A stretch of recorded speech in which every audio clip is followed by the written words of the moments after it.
The second tie from Red Wilson Field this season. Welcome to Postgame Tomahawk Talk. I'm Ariel joined by Lyle Allenstein. The Braves tie the YD Red Sox 4-4. Feels like a little bit of deja vu from last time we were here, Lyle. Yeah, last time here, you look back to that first week of the season, again, a 4-4 tie. Joey Colucci started off strong. Bourne got off to a 4-1 lead, and then you had Derek Smith give up a few runs late, ended up being a 4-4 tie.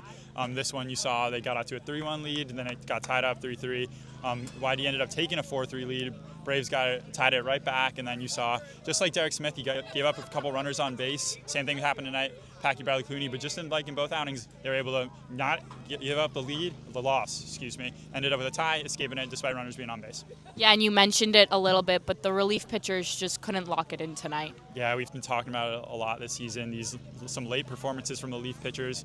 When there's already been a lead, have been tough. You looked at last night against Orleans, Joey Colucci, Logan Beavis. Tonight you saw Packy Bradley Clooney. Just these late runs, when you get that lead, you want to keep the lead. It's as simple as it sounds, really. Obviously, there's a lot of talented hitters on this Cape, but these are some talented pitchers. And, with this late stretch coming up, division standings, playoff implications on the line, relievers got to come out of that bullpen and shut the door.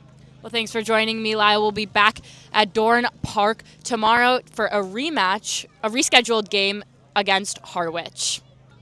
Continuing with post-game coverage, I'm now joined by Adam Gawkin and Devin Jarvis. And Devin, I feel like we can't talk about this game without talking about Drew Wyers. Maybe the only reason that Bourne stayed in this one, had 4 RBIs, 2 home runs, a 3-run shot, and a solo shot on the top of the ninth to really keep Bourne in the game.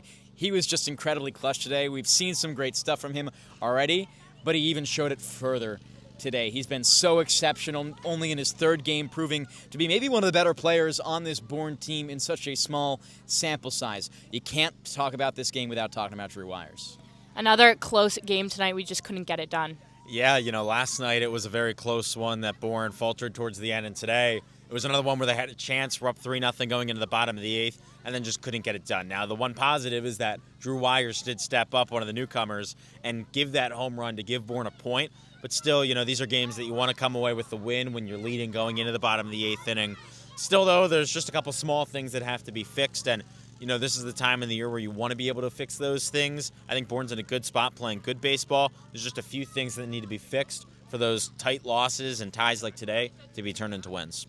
Well, the rest of the Cape has the day off tomorrow. We have our rescheduled match against Harwich at home. Yeah, it's a little unfortunate Bourne doesn't get that day off, but it's the middle of this 7-game straight grind that Bourne's on. Harwich tomorrow going to be an interesting one. This team has been pretty solid all season long, similar around 500 like the rest of the league, but Bourne's got to pick up a win tomorrow to keep this train going. You can't get into this loss streak that we've seen them go so many times. Well, first pitch tomorrow will be at 6 p.m. at Dorn Park. Ariel now joined by Drew Wyers from Mississippi State.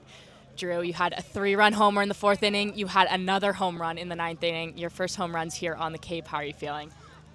Pretty surreal. Just kind of going up there, trying to put my team in the best position to win this game tonight. We fell a little short, but it's not a loss. So just got to continue building for the rest of the week. Were you looking for a specific pitch at those at-bats tonight?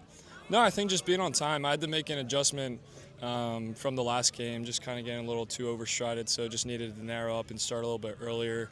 And just felt a little bit better tonight, seeing the ball well, and just trying to put my team again in the best position to win this game tonight. And you guys are starting to look for a playoff spot. Where do you see your role on this team, helping this team clinch a playoff position? Yeah, I think whatever coach needs me or wherever he needs me to play, I think I'll just be ready to go, whether if it's coming off the bench or playing, and just continue to push for the home stretch and continue to push for a championship, and I'm ready to go regardless of what my role is. Well, thanks for joining and congrats on your performance. Thank you.